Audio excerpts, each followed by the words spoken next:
आप लोगों ने भी ये बात तो सुनी होगी ना कि अगर हिंदी के अंदर किसी सेंटेंस में शायद लगा है तो इंग्लिश में आपको मे और माइट लगा देना है। यानी कि हिंदी का शायद इंग्लिश का मे और माइट होता है, लेकिन ऐसा बिल्कुल नहीं होता। यूं है कई बार हिंदी के अंदर हम कई सेंटेंसेस बोलते हैं जिसमें शायद नहीं होता है, लेकिन इमोशन फिर भी पॉसिबिलिटीज का होता है। जैसे कि ये सेंटेंस है कि हो सकता है कि वो भी खेल रहा होगा। अब इस सेंटेंस के अंदर शायद नहीं है, लेकिन फिर भी ये सेंटेंस एक पॉसिबिलिटी का है जिसके अंदर आप श्योर नहीं हो कि ये काम पक्का हो रहा है या नहीं हुई। सो जैसा आप सब जानते हैं, हम मॉडल्स की एक सीरीज लेकर आए जिसके अंदर मैंने पिछली वीडियोस के अंदर आपको कैन और शुड पढ़ाया था। तो अभी आगे चलते हैं और नेक्स्ट मॉडल मे और माइट को टारगेट करते हैं। बाकी अगर आप हमारी पुरानी वीडियोस देखना चाहते हैं तो आप नीचे डिस्क्रिप्शन बॉक्स में जा सकते हैं। इसके अलावा यहाँ आई बटन पे क्लिक करके आप हमारी मॉडल्स की पुरानी वीडियोस को विजिट कर सकते हैं, देख सकते हैं। तो बिना देरी करे शुरू करते हैं और मे माइट को आगे पढ़ना शुरू करते हैं। पहली चीज तो ये, अक्सर लोग ये भी बोलते हैं कि मे का यूज कम पॉसिबिलिटी के लिए और माइट का यूज ज्यादा पॉसिबिलिटी के लिए होता है। तो ऐसा बिल्कुल भी नहीं है। ये सारी चीजें बस कंफ्यूज करने के लिए बताई जाती है या फिर एक डिफरेंस क्रिएट करने के लिए बताई जाती है। लेकिन जब हम स्पोकन इंग्लिश की बात करते हैं, यानी कि जब आप अंग्रेजी को कंफर्टेबली बोलना चाहते हो, तो अक्सर स्पोकन इंग्लिश के अंदर ये सारी चीजें इग्नोर करी जाती है। क्योंकि बोलते समय आपके दिमाग में सिर्फ इमोशन होता है। इमोशन कैलकुलेटिव नहीं होता है कि 50% आशंका है या 70 या 80% की ज्यादा पॉसिबिलिटी है या कम पॉसिबिलिटी। वहां पर मुद्दा सिर्फ पॉसिबिलिटी का होता है कि ये काम हो सकता है हो, बाकी ये भी हो सकता है कि शायद ना। राइट? तो ऐसे भी मत समझिएगा कि मे ज्यादा माइट कम, ऐसा कुछ भी नहीं है। मे माइट के इमोशन को पकड़े, वो बताना क्या चाहता है, उसकी फीलिंग क्या है, आज हम उसको पकड़ेंगे। तो पहली चीज ये समझिए, मे और माइट का यूज हम एक ही तरीके से, एक ही सेंस में, एक ही जगह पर पूरे तरीके से कर सकते हैं। कुछ गलत नहीं है, बिल्कुल सही है। दूसरी चीज, अब ठीक है दोनों का यूज हम एक जैसे करते तो हैं, लेकिन इनका यूज किया कैसे जाए, इनका यूज क्या है एग्जैक्टली मॉडल्स के अंदर।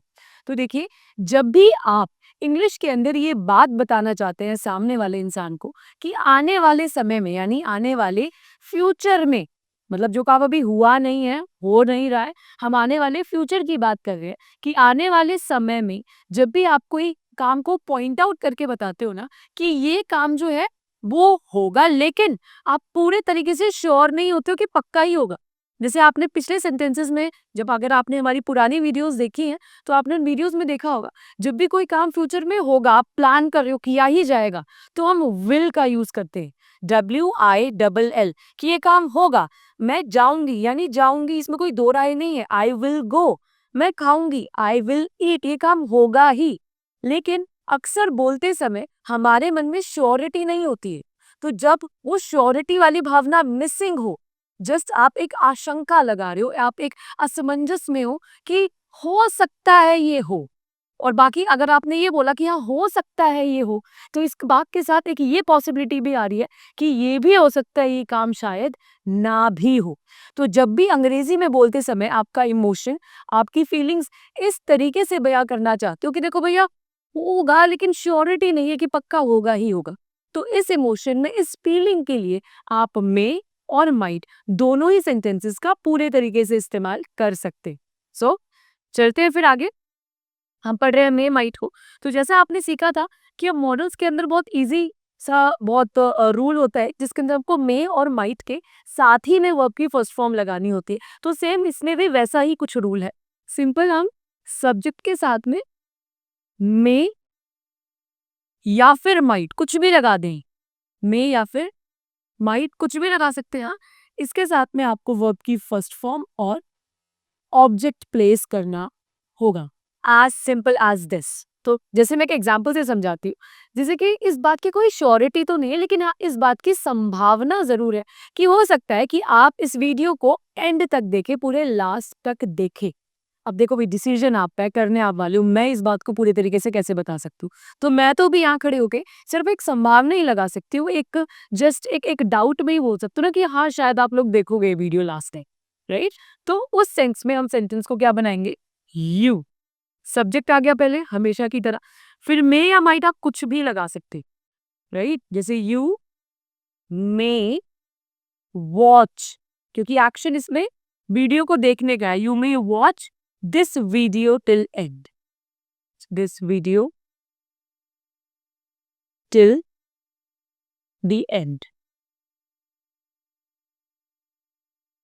राइट? या फिर मैं सेम सेंटेंस को यहाँ मे की जगह माइट लिखकर भी बोल सकती, है ना? कैसे?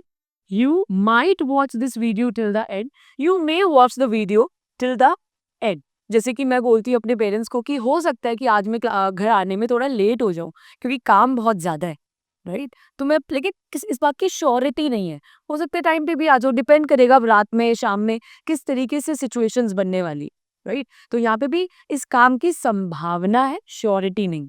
तो यहाँ पर मैं बोल सकती हूँ I might come a little late, या फिर आई मे कम अ लिटिल लेट।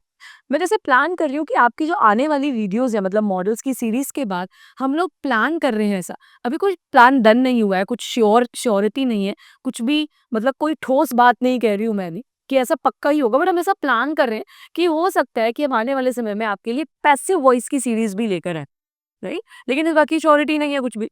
तो यहाँ पे भी सेंटेंस में और माइट में ही बनेगा। कैसे? वी